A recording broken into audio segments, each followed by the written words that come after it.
Hello दोस्तों, एक बार फिर से मैं आप सबका स्वागत करता हूं इस स्टोरी से। मैं थक हार कर काम से घर वापस जा रहा था। कार में शीशे बंद होते हुए भी जाने कहां से ठंडी ठंडी हवा अंदर आ रही थी। मैं उस सुराग को ढूंढने की कोशिश करने लगा, पर नाकामयाब रहा। कड़ाके की ठंड में आधे घंटे की ड्राइव के बाद मैं घर पहुंचा। रात के 12 बज चुके थे। मैं घर के बाहर कार से आवाज़ देने लगा।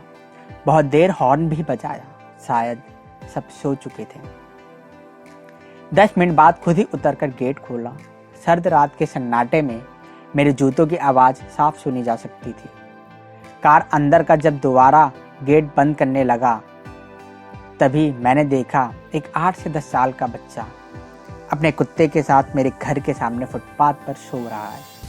वह एक अटफटी चादर ओढ़े हुए था। उसको देखकर मैंने उसकी ठंड महसूस करने की कोशिश की तो एकदम मैं सकपका गया। मैंने मोंटे कार्लो की महंगी जैकेट पहनी हुई थी, फिर भी मैं ठंड को कोस रहा था। और बेचारा वह बच्चा, मैं उसके बारे में सोच ही रहा था कि इतने में वो कुत्ता बच्चे की चादर छोड़ मेरी कार के नीचे आकर सो गया। मेरी कार का इंजन गर्म था, शायद इसकी गर्माहट कुत्ते को सुकून दे रही थी।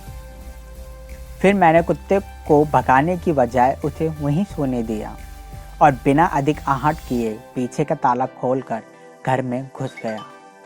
सबके सब सो रहे थे। मैं चुपचाप अपने कमरे में चला गया।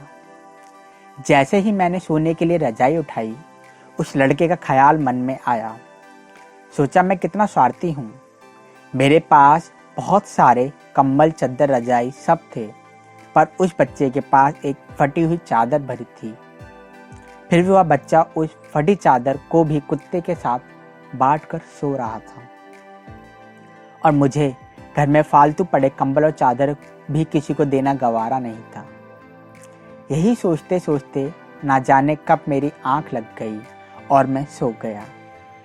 अगले दिन सुबह उठा तो देखा घर के बाहर भीड़ लगी हुई थी। बाहर निकला तो किसी को बोलते हुए सुना, अरे वो चाय बेचने वाला सोनू कल रात ठंड से मर गया।